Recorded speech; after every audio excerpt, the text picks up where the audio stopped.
પણ આ તો આનંદ કરવાની વાત છે. એક ભાઈના લગ્ન થયા, પૈણાની પહેલી રાત.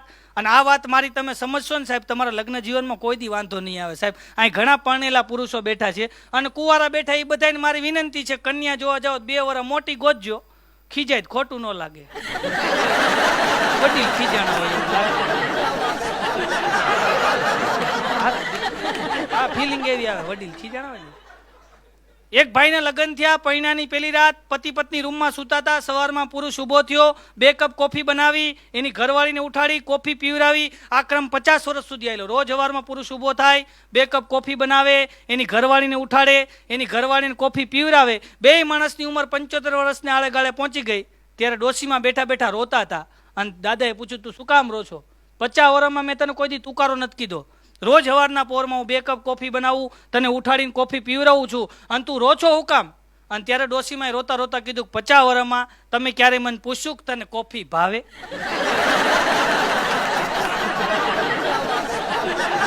નો ભાવતી હોય છતાં 50 વર્ષ સુધી કોફી પી લે ને સાહેબ, એના લગ્ન જીવન 50 વર્ષ સુધી હાલે ને. એ 2 માણા ભેગા બેહીને આનંદ કરી શકે.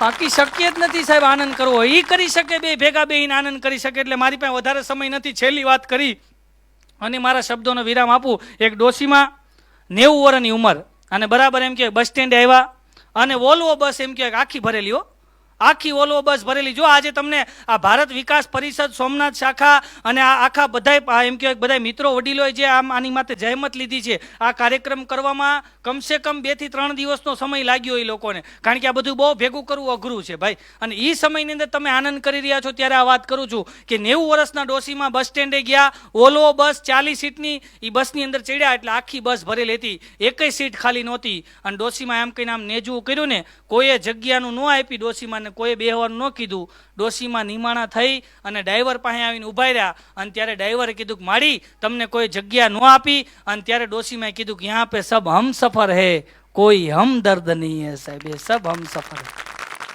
એટલું કીધું ને, આખી બસમાંથી કોઈને દયા ન આવી, ડ્રાઈવરને દયા આવી.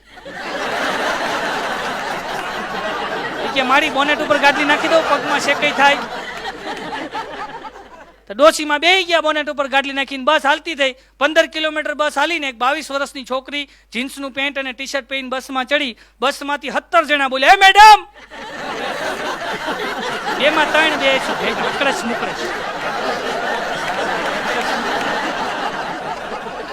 છોકરી ખાનદાન ઘરની હતી, બેઠી નહીં. ત્યારે ડોશીમાં કીધું, બેટા અત્યારે જગ્યા આપે ને તો બેહી જા, 40 વર્ષ પછી તારે બોનેટ ઉપર બેહવાનો જ વારો છે.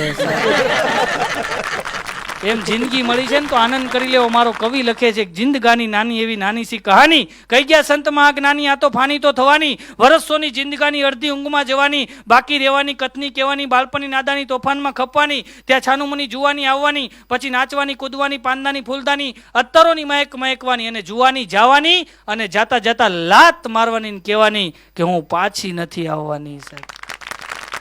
પછી અરીસામાં જોતા જોતા બાપ દાદા નિશાની દેખાવાની, વાળે સફેદી આવવાની, આંખે ના દેખાવાની, કાને ના સાંભળવાની, દાંત પડવાની, પગે ના ચાલવાની, લાકડીના ટેકે રહેવાની. ત્યારે દીકરાની વહુને ઘરે લઈ આવવાની, હોશ વધવાની. આનું નામ જિંદગાની. ચીઠી ફાટશે ઉપર વાળાની, તારે વેળા થશે જવાની, હગાવાલા ભેળા મળીને ચમચી પાણી પાવાની, લોટ પાણીનો લાડુ અમુક છે, જરૂર હશે નહીં તારે ખાવાની, બધાય ભેળા મળીને કરશે ઉતાવળ કાઢી જવાની, લાકડા ભેગો બાળી દેશે રાખ તારી ઉડી જવાની, મુઠ્ઠી હાઈટ કરીને હાલતા થશે, બધાને ઉતાવળ હશે નાવાની, અરે 12 દિવસની મોકાણ કરી પછી મિષ્ટાન ખાવાની. આ સ્વાર્થની સગી દુનિયા છે સાહેબ. ઘડીકમાં ભૂલી જવાની, ઘડીકમાં ભૂલી જવાની, ઘડીકમાં ભૂલી જવાની સાહેબ. આમાં એક મેં વાત કરી વચ્ચે, સફેદી આવવાની, વાળમાં સફેદી. જો સફેદી તો ઘણાને આવે, અત્યારે બધા ડાય કરે છે. બોલો, અમારી બાજુમાં 70 વર્ષના ડોશીમાં ડાય કરતા. બોલો, અને ડાય કરતા કરતા એને દાદાને પૂછ્યું કે ડાર્લિંગ, આ ડાય કેટલો સમય ટકશે? તો ભાભા બોલ્યા કે ગાંડી 50 વર્ષ ટકી.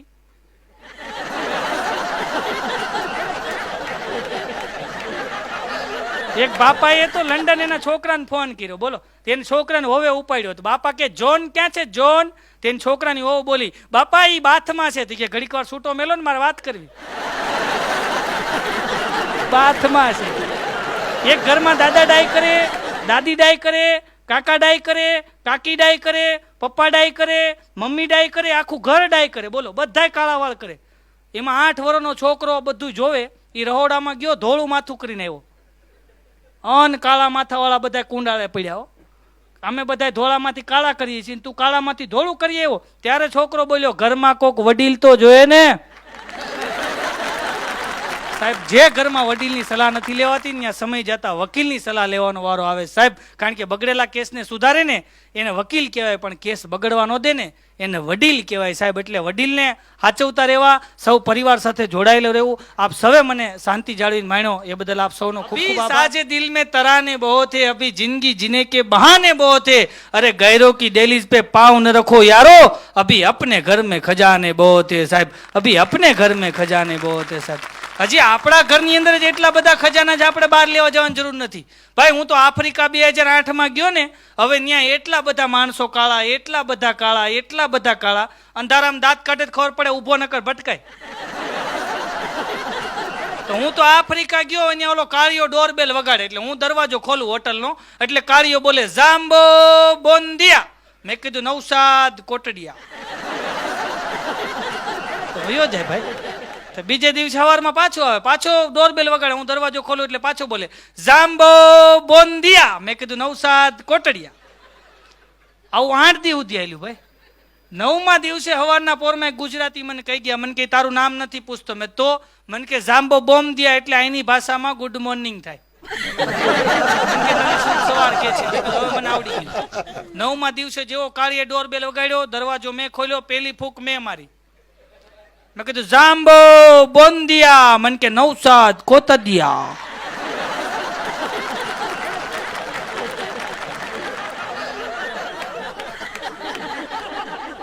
ઊંધું થઈ ગયું, ઊંધું. બોલ ભાઈ, અઘરું છે. હમણાં લંડનનો ભોરિયો અમારે અહીંયા આવેલો, લંડનનો, સુરતની અંદર. હું સુરતમાં રહું છું. એમાં તાપી નદીમાં નાવા પડ્યો લંડનનો ભોરિયો. તો તણાણો ઉપરથી ઉકાઈમાંથી પાણી આવતું હતું ને, તો તણાણો ભોરિયો કે ખમણ ખમણ. તે ખમણ વાળો ઉભો, તેને 250 ગ્રામ ખમણ નાખી. બિચારો ભૂખ્યો થયો છે. બોલો કે નો નો સેવ સેવ. તે કાંઠે ઉભાથી ક્યાં જતો ખરો, મરવા પડ્યો તો ખમણ હારે સેવ ખાવી. જીભનો ભડભડિયો તો ઓલો બચાવવાનું કેતો. મન કે તમારા અહીં વીજળીના તાર એટલા ઊંચા ક્યું? You know. મને પૂછો ભૂરિયા, વીજળીના તાર એટલા ઊંચા કેમ? મેં કીધું અમારા બેનો માથે કપડા ન હૂકવે ને એટલે સરકારે ઊંચા રાખ્યા. આ બેનો ન્યાય હૂકવે, તડકો હારો છે, ફૂંકાઈ જાય ને. મન કે અમારે લંડનમાં તો વેક્સિન મૂકે ને પછી એમ કે થેન્ક યુ, એમ નર્સ બેન ને કે. મન કે અહીં તમારે ગજબ હો. મેં કીધું હું ગજબ? મન કે અહીં તમારે વેક્સિન મૂક્યા પછી હું કે ખબર, આ રૂ કેટલી ઘડી રાખવાનું? 5 મિનિટ રાખવાનું, 10 મિનિટ રાખવાનું. ઓલા બેન કે તારે જેટલી ઘડી એટલી રાખવું એટલું રાખ, તું જાને ભાઈ. હા, એટલે અઘરું છે ભાઈ, પણ એમાંથી આનંદ કરો ને. એમાં આ લંડનના ભૂરિયાની મેં વાત કરીને, લંડનના ભૂરિયાએ બહાર આપણા સુરતની અંદર નીકળી અને આમ કહીને આમ મુઠ્ઠી ભરીને ધૂળ ઊંઘી. મન કે 25 વર્ષ પહેલા જે સુરતની માટીમાં, સૌરાષ્ટ્રની માટીમાં જે ખુશ્બુ હતી ને એવી હવે નથી. મેં કીધું ખુશ્બુ એવી ને એવી છે. તે માલ અવળો પકડ્યો, કીધું ઈ પોદળો છે.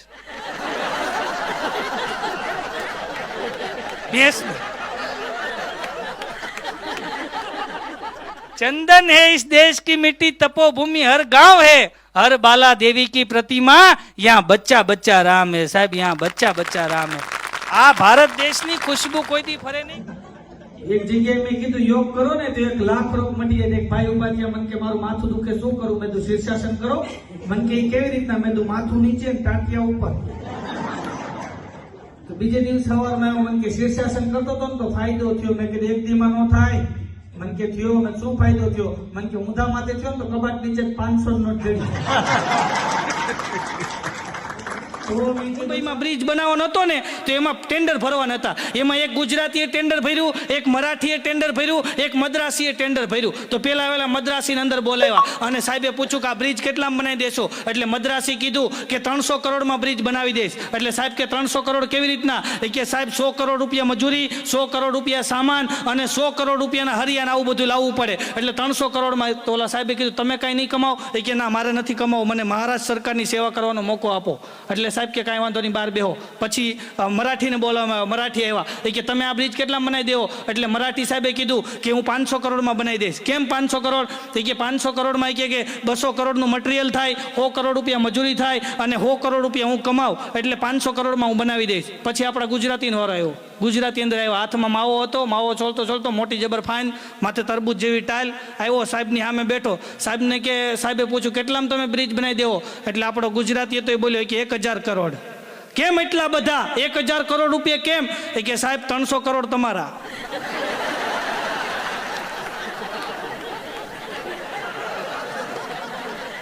$300 કરોડ મારા. તો કે બ્રિજ કોણ બનાવશે? કે મદ્રાસીને આપી દો.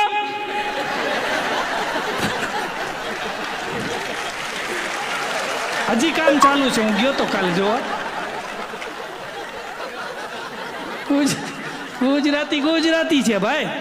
અમેરિકામાં મારો કાર્યક્રમ હતો ને, જેવો હું સ્ટેજ ઉપર આવ્યો ને તો એક બેન એટલા બધા દાંત કાઢે, એટલા બધા દાંત કાઢે. હું એ બેન પાસે ગયો, બેન જય શ્રી કૃષ્ણ, તમે મને ઓળખો છો? મને કે નહીં. મેં તો બેન તમે એટલા બધા દાંત શેના કાઢો છો? તમે મને યુટ્યુબમાં જોવો છો? મને કે નહીં. તો મેં કીધું તમે મને ફેસબુકમાં જોવો છો? મને કે નહીં. તો મેં કીધું તમે બેન એટલા બધા દાંત શેના કાઢો છો? મને કે તમને ખોટું ન લાગે તો કહું. મેં કીધું નહીં લાગે કયો. એ બેને મને જે જવાબ દીધો, મને 3 દી સુધી તાવ રહ્યો. મેં કીધું બેન તમે દાંત શેના કાઢો છો? મને કે તારું મોઢું અસલ મારી હાહુ જેવું.